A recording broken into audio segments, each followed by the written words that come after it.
Matt Underwood back along with Kenny Rhoda as we start the fourth quarter with Damian Bedell on the sweep, crossing the 35 down to the 32-yard line. Berea leading 14-0. And with them on the march, it has come down to a situation for the Midpark Meteor defensive unit where it's stop them or it could be lights out. With that carry unofficially, I have Bedell going over 100 yards on his 18th carry, 101 yards. So it could be close, he could be over, he could be close. We'll see here if he continues, though I'm sure he'll add to that total before this ball game is over. On 2nd down and 5, Derek Johnson tries to wing back counter. And he almost broke away, but good pursuit by the Meteor defense. Chris Papara in there on the stop for Midpark. And he ends up losing yardage for the Braves, so it'll be 3rd down and 7. Everybody's still here, though, in the stands. Nobody's left yet. Plenty of time left. The Midpark defense, though, needs to come up with a big play, possibly a turnover or something here to get their team back in the ball game. 3rd down and 7. James pitches to Bedell. He turns the corner, crosses the 30, down to the 28-yard line, all the way to the 27, and he picks up the 1st down. Why not? It's worked the entire second half here, Matt. Midpark unable to stop it. If it's not broke, or what's the saying? If it ain't broke, don't fix it. That's exactly what Berea's thinking here. And for Midpark, it's got to be a frustrating feeling not to be able to stop him. I mean, they've contained him as far as the big play. They haven't let him run for a 20-plus yard huge run, but he's gotten just enough to irritate them. And here goes Dan Britton. He's across the 15, inside the 10. He's going in for a Berea touchdown, and they now lead it 20-0. A 26-yard touchdown run by Dan Britton, his 2nd of the ball game, and this one is pretty much over, Matt, because the way Midpark's offense has been unable to generate any offense. Berea up by 3 touchdowns now. I think the Braves fans can start celebrating. Dan Britton doing a nice job of shedding some tackles, and there you see a missed tackle, and he just runs hard right into the end zone. 20-0. Todd Jones is on to attempt the extra point to try to make it 21-zip.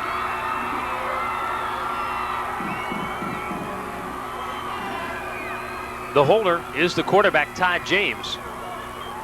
And he drops the snap.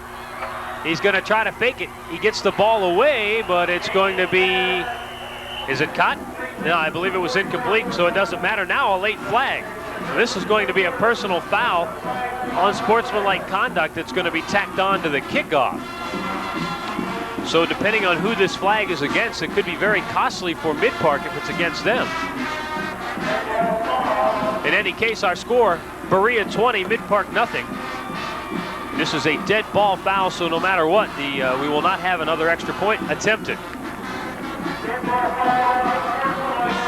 And I think there, Matt, just a case of frustration, you know. The defense played pretty well for most of this ball game, and Britton breaks one there, gets it into the end zone. James on a Houdiniac gets it into the end zone. So I think frustration took a part right there, and Midpark going to be penalized for it. So that means that Berea, instead of kicking off from the 40, will now kick off from the 45. From the Midpark 45-yard line.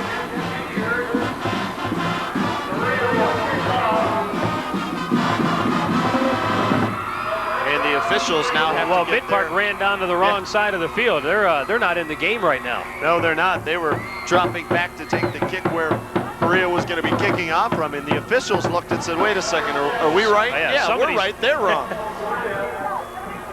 Of course, the Midpark players probably not used to seeing a team kick off in their territory. That's probably why they were heading to the opposite end. Scott Jackman will kick off for Berea. And a great opportunity for Berea here to pin him back deep on the kickoff. Or possibly go for the knockout punch, go for the kill. Why not try an onside kick? And that's a great point. You bring up a nice piece of strategy. We'll have to wait and see. In the plain dealer today, 4 writers picked Midpark, 2 picked Berea. Well, they elect to kick it deep, and that's going to go into the end zone and through the end zone for a touchback. So I think that's the only thing Berea's done wrong here this evening, with the exception of the one block punt that they had. Why not kick it 10 or 15 yards, just pooch it down there and see what happens?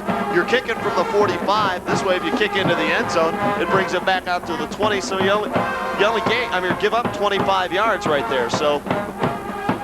Well, Berea head coach Tom Madzi fairly pleased with his team's performance here, up 20-0. Now he figures he'll just leave it up to his defense. Midpark 80 yards away from pay dirt, and they need to get there 3 times in the final stanza to have a shot. Here is Ernie Bielik running into his own man and picking up no yardage on the first carry of this drive. Actually loses a yard, Matt. Unofficially, I have Bielik 8 carries, 11 yards. It's amazing that you only get the ball to a guy like that 8 times. Gardner to throw, firing over the head of Joe Petrino. Petrino actually got a hand on it and almost made a spectacular grab, but incomplete, and now it's 3rd down and 11. You have to throw the football. Berea's thinking that right now. I'm sure the Midpark coaching staff is thinking that as well if they want to have any chance for a miracle comeback here. And it's going to be tough. The wind has died down somewhat, but it is still blowing in the face of quarterback Dave Gardner.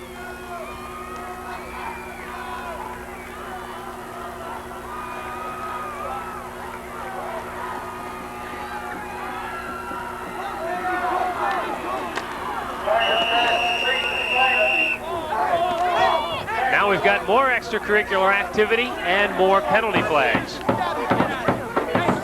You see Ray Radick restraining Joe Petrino, who is saying he pushed me first, but I got a feeling the Brown is going to be penalized 15 yards here. And again, Kenny, it comes down to that same scenario that happened in the first half. The guy who was seen doing the dirty work second is the man penalized. Every time you retaliate, you get the whammy. Happened again right there. Case in point, we said earlier, case in point.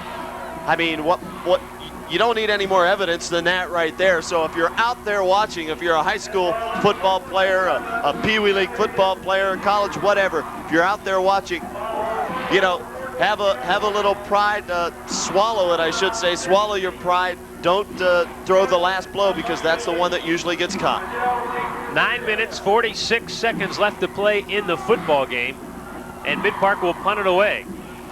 Corton, another low line drive kick, and Damian Bedell is going to let this one roll dead at about his own 47. It looked like he may have had a shot at going after it, but he decided to just use a little hip fake there. It looked more like an Evander Holyfield head jab fake, you know? Just kind of gave that little look. And Damian the real deal Bedell. We'd have to change his last name for that. So, but you know, Kenny, of course, to borrow a line from Vin Scully, hanging over the Midpark Meteors like the sword of Damocles is the fact that this loss will pretty much eliminate them from the playoff race. And also knock them out of a chance to possibly win the Pioneer Conference Championship, or at least share the conference championship. Damian Bedell off the right side, picking up 5 more yards. And I would have to think now, Kenny, whether your stats are official or unofficial, he's over 100 yards. I've got him 20 carries, 113 yards. And I'm sure the only thing that would make this a sweeter victory for Bedell is if he would get it into the end zone. Yeah, the Pioneer Conference scoring champion this year. Ernie Bielik came into the game ranked behind him, but he was 18 points behind. And here's the guy, Britton, who's had 2 touchdowns in this ball game. He's pounding away. He's closing in on 70 yards for the ball game. And of course, we failed to mention that Dan Britton is the 4th leading scorer in the Pioneer Conference. Well, with 2 touchdowns tonight, he'll probably move up a couple of notches. As Britton picking up the 1-yard run and then the 26-yard run.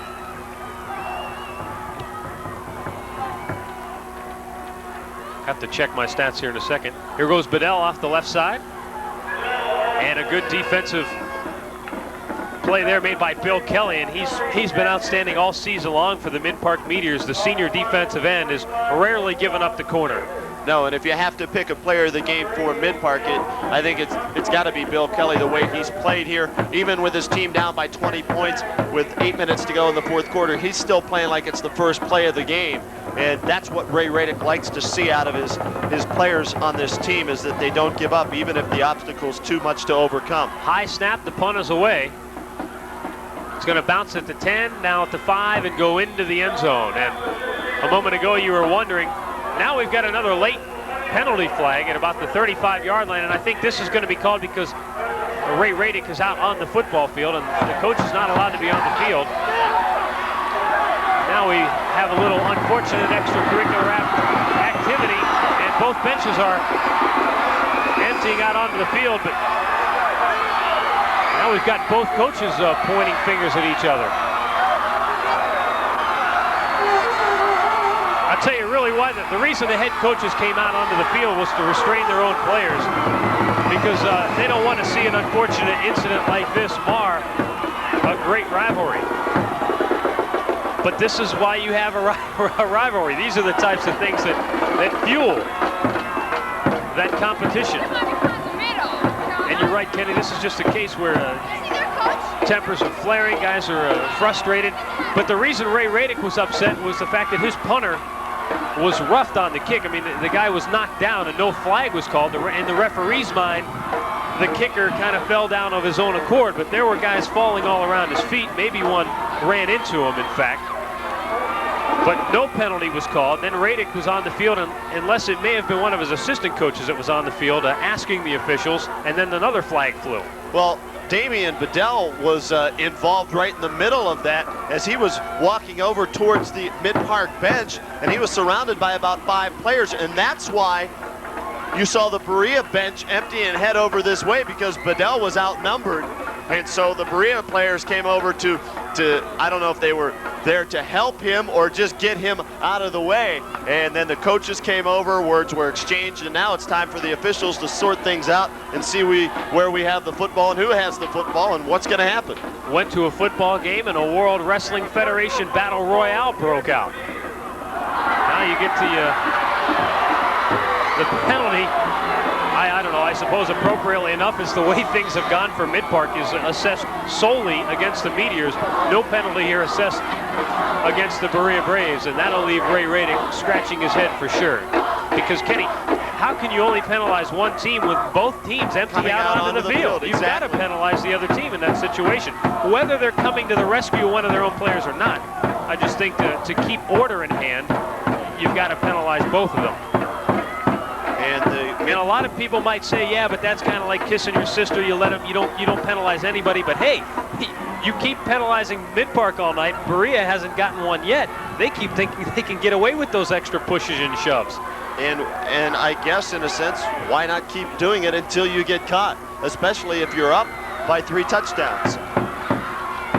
So we're going to wait until they bring both teams back out on the field here before we start figuring out who has the ball and where. I believe Berea is going to have the football, and they're going to determine where they are going to have it. I suppose they're also trying to figure out if they have enough security here tonight, because there are quite a few fans, and these fans are hostile towards one another just as well as the players are. But like you said, Matt, you know, with the rivalry, these things happen. We aren't condoning it, but that's the way things go when you get heated. 2 good teams in a heated game like this, both coaches very heated. And right now they're going to distribute the penalty against Midpark. Now they do. Now they finally decide that. Well, 3 times the referee signaled unsportsmanlike conduct simply against Midpark, and now, out of nowhere, he comes out and signals a personal foul against both squads. Now, I'm not sure if anyone's been disqualified. I don't think so, although that wouldn't surprise me either. Now let's get things straight here. If I am correct here, Midpark was punting when this all occurred, right? They're on the wrong side of the football, I believe.